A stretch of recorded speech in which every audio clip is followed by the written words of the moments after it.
24-এর অভ্যুত্থানের 4 মাস পেরিয়েছে, আজও খুনি হাসিনার অন্যতম দোসর নাটোরের খুনি এমপি শিমুল আজও এই বাংলাদেশে আমাদের সামনে রয়েছে কিনা? আজও পাবনার সাইড চেয়ারম্যান এই বাংলাদেশে তার অস্তিত্ব রয়েছে। অথচ এই খুনিরা প্রকাশ্যে আমার ভাইদেরকে পুড়িয়ে মেরেছে, আমার ভাইদেরকে গুলি করে হত্যা করেছে।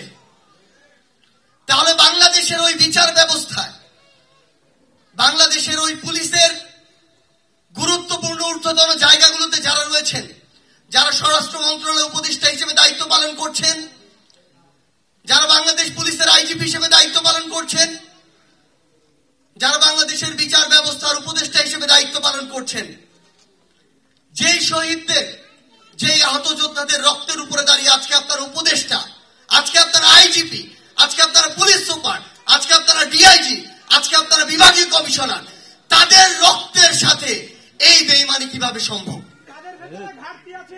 ঠিক আছে, 4 মাস হয়ে গিয়েছে। আমরা আমাদের জায়গা থেকে কখনো এই বিবেকবোধের পরিচয় দিব না যে এই গণহত্যার সাথে পুরো বাংলাদেশ পুলিশকে আমরা জড়িয়ে দিব। কিন্তু এই দায় সারা কথাও আমরা কখনো বলবো না যে খুনি হাসিনা হুকুম দিয়েছিল বলে আমি গুলি চালিয়েছি। খুনি হাসিনা যদি গুলি চালানোর হুকুম দেয়, তাহলে একজন ব্যক্তি হিসেবে, মানুষ হিসেবে আপনার মনুষ্যত্ব, আপনার বিবেকবোধ, দেশের প্রতি যে আপনি শপথ দিয়েছেন, দেশের মানুষকে সামনে রেখে যে শপথ নিয়েছেন, সেই মনুষ্যত্ব, সেই বিবেকবোধ কোথায় ছিল?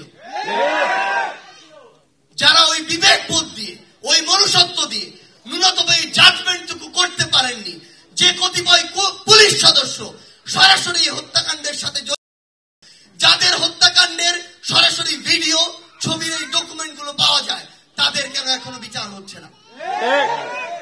আজকে আমরা দেখছি ওই কতিপয় পুলিশ সদস্য পুরো বাংলাদেশে বিভিন্ন জায়গায় পোস্টিং এর নাম করে আবার নতুন করে তাদের যে কর্মযজ্ঞ সেটি চালিয়ে যাচ্ছে।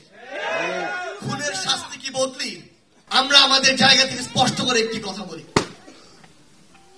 যারা এই গণহত্যার সাথে জড়িত ছিল, এই গণহত্যার সাথে জড়িত খুনি শেখ হাসিনা ও তার দোসর, হোক আওয়ামী লীগের, হোক যুবলীগের, হোক ছাত্রলীগের, তাদের যে দৃষ্টান্তমূলক শাস্তি, এই শাস্তি এই বাংলাদেশে নিশ্চিত করতে হবে।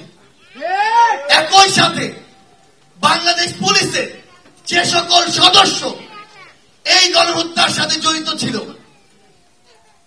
তাদের বিচারিক প্রক্রিয়ায় যারা আপনারা জড়িত ছিলেন না, আপনারা যদি সহযোগিতা না করেন, আপনারা যদি সেই মামলাগুলো সর্বশেষ রায় পর্যন্ত যাওয়ার জন্য সহযোগিতা না করেন, মনে রাখবেন তারা প্রত্যক্ষভাবে ওই খুনের সাথে জড়িত, ওই খুনের সাথে জড়িত হয়ে যাচ্ছে। উপরে বিশাল একটি কালিমা লেগে গিয়েছে।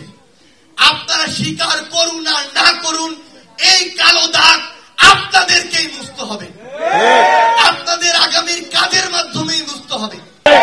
আপনাদের পোশাক, আপনাদের চেয়ার কোনদিন আপনার সম্মান নিশ্চিত করবে না। আপনাদের আগামীর কাজ, আগামীর কর্মকাণ্ড দেশের জনগণ, শহীদ পরিবার এবং আহতদের আপনারা সহযোগিতা করছেন, সেটি আপনার আগামীর মান, মর্যাদা, সম্মান নিশ্চিত করবে। এই 24-এর অভ্যুত্থানের পরে আপনাদের মধ্যে ন্যূনতম বোল্ডনেস থাকা উচিত, ন্যূনতম গার্ডস থাকা উচিত। যদি না থাকে, এখন যারা আহত ভাইরা আমার 1 হাত হারিয়েছে, 1 পা হারিয়েছে, তারা খুনিদের বিচারের জন্য, ফ্যাসিস্টদের নির্মূলের জন্য জীবন দিতে প্রস্তুত হয়ে আছে। ভারতকে একটি জিনিস বলে দিতে চাই, আপনাদের সাথে আমাদের সম্পর্ক কি হবে সেটা আপনারা আপনাদের কাজের মাধ্যমে নির্ধারণ করবেন। যে খুনি হাসিনা এতগুলো মানুষকে খুন করে এই বাংলাদেশ থেকে পালিয়ে গিয়েছে, যে খুনি হাসিনা বাংলাদেশের মানুষের দ্বারা এই দেশ থেকে তাড়িত হয়েছে, সেই খুনি হাসিনাকে আপনারা আশ্রয় দিয়েছেন। যদি এই বাংলাদেশের সাথে আপনাদের সম্পর্ক স্থাপন করতে চান, খুনি হাসিনাকে বাংলাদেশে ফিরিয়ে দিন। খুনি হাসিনার বিচার এই বাংলাদেশের মানুষ করবে।